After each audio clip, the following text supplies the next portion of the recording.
Hello friends, நான் இன்றைக்கி KFC chicken செஞ்சு காட்ட போகிறேன். உங்களுக்கு ரெஸ்டாரண்ட் ஸ்டைலில் வந்து உங்களுக்கு அவங்க சோயா சாஸ், பட்டர் சாஸ் அது இதுன்னு சேர்ப்பாங்க. நமக்கு அதெல்லாம் கிடைக்காது. நமக்கு வீட்டிலே கிடைக்கக்கூடிய பொருளை வச்சு ரொம்ப ஈஸியாக செய்யலாம். பாருங்களா, சாஃப்டாக இருக்குன்னு பாருங்கள்.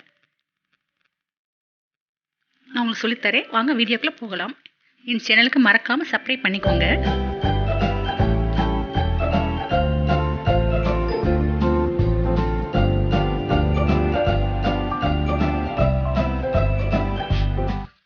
நான் கெட்டியாக தயிர் எடுத்திருக்கேன். ஒரு 200 கிராம் இருக்கும். இப்போ அதை ஜாரில் போட்டுக்கோங்க.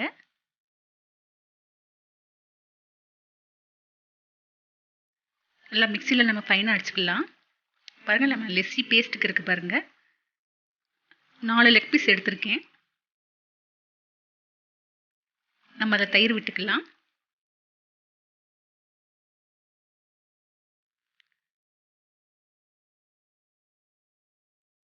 நல்லா முங்குற அளவுக்கு தயிர் வேணுங்க. கொஞ்சம் நிறைய எடுத்துக்கோங்க.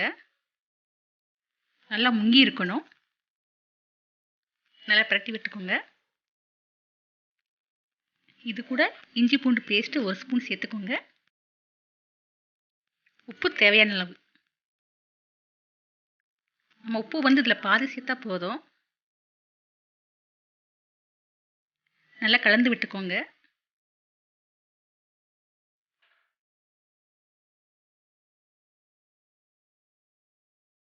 நல்லா பிரட்டி விட்டுக்கோங்க. இப்போ இது கூட 1 ஸ்பூன் மட்டும் தனி மிளகாய் தூள் சேர்த்துக்கோங்க. ரொம்ப சேர்க்கக்கூடாதுங்க. கேஎஃப்சி சிக்கனுக்கு நம்ம வந்து ரொம்ப காரமே இருக்காது. வேறு டிஃப்ரெண்ட்டாக இருக்கும் பாருங்கள். நல்லா கலந்து விட்டுட்டு நம்ம இதை வந்து ஃப்ரீசரில் ஒரு 4 மணி நேரம் வைக்கணும். கண்டிப்பாக 4 மணி நேரம் இருக்கணும். அப்போ தான் ரொம்ப நல்லாயிருக்கும். இப்போ ஃப்ரீசரில் வச்சுட்டேன். இப்போ மாவு ரெடி பண்ணலாம். மைதா மாவு 1 கப் எடுத்துக்கோங்க. அதே அளவு சோள மாவு எடுத்துக்கோங்க. ப்ரெட்டு, வறுத்த ப்ரெட்டு அந்த தூள் வந்து 1/4 கப் எடுத்துக்கோங்க, இல்லை 1/2 கப் எடுத்துக்கோங்க. மிளகுத்தூள் 1 ஸ்பூன், தனி மிளகாத்தூள் 1 ஸ்பூன். இதில் தேவையான அளவு உப்பு சேர்த்துக்கோங்க. நம்ம வந்து சிக்கனுக்கு வந்து பாதி உப்பு தான் சேர்த்தோம். இதில் கொஞ்சம் உப்பு போட்டுக்கோங்க. நல்லா மாவு கலந்து விட்டுக்கோங்க.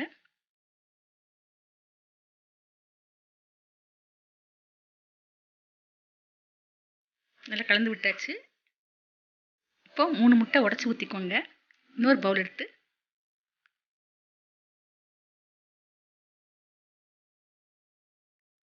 விஸ்க் வச்சு நல்லா அடித்து எடுத்துக்கோங்க.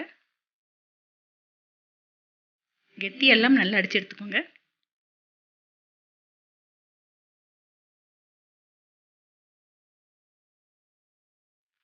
நல்லா நுர வரட்டும். நல்லா அடித்து எடுத்துக்கோங்க. இப்போ இது கூட 1/4 கப் அளவுக்கு மட்டும் மைதா சேர்த்துக்கோங்க. இதுக்குன்னா நம்ம சிக்கனை வந்து பிரட்டி எடுப்போம். வெறும் எக்கில் மட்டும் போட்டு எடுக்க முடியாது. ஒரு மாதிரி விழுக்கு விழுக்குன்னு இருக்கும். கொஞ்சமாக மைதா மாவு சேர்த்து நல்லா கலந்துட்டுக்கோங்க. இப்போது சிக்கன் நான் வெளியே எடுத்துட்டேன். எப்படி பிரட்டி எடுக்கிறேன்னு பாருங்கள். நம்ம மாவு பிரட்டி வச்சோம்ல, பிரெட்டு தூள், மைதா மாவு, சோள மாவு அந்த இதில் போட்டு பிரட்டி எடுத்துக்கோங்க. இப்போது அந்த எக்கு பேஸ்ட்டில் கொஞ்சம் பிரட்டி எடுத்துக்கோங்க.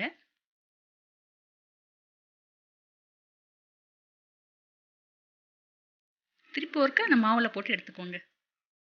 இதாங்க மெத்தடு கேஎஃப்சி சிக்கனுக்கு. இப்படி 3 கோட்டிங் கொடுத்தீங்கன்னா ரொம்ப டேஸ்ட்டாக இருக்கும் சாப்பிட்றதுக்கு. எடுத்து தனியாக வச்சுக்கலாம். நான் இப்போ அதே மாதிரி எல்லா பீஸையும் போட்டு எடுத்துக்கிறேன்.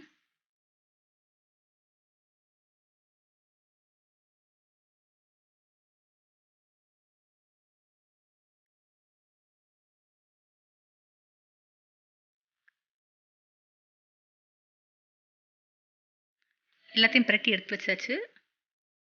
ஒரு 1/4 மணி நேரம் அப்படியே வச்சுருங்க, திறந்து வச்சுருங்க. இப்போ நான் சிக்கனை பொரிக்க ஆரம்பிச்சிட்டேன்.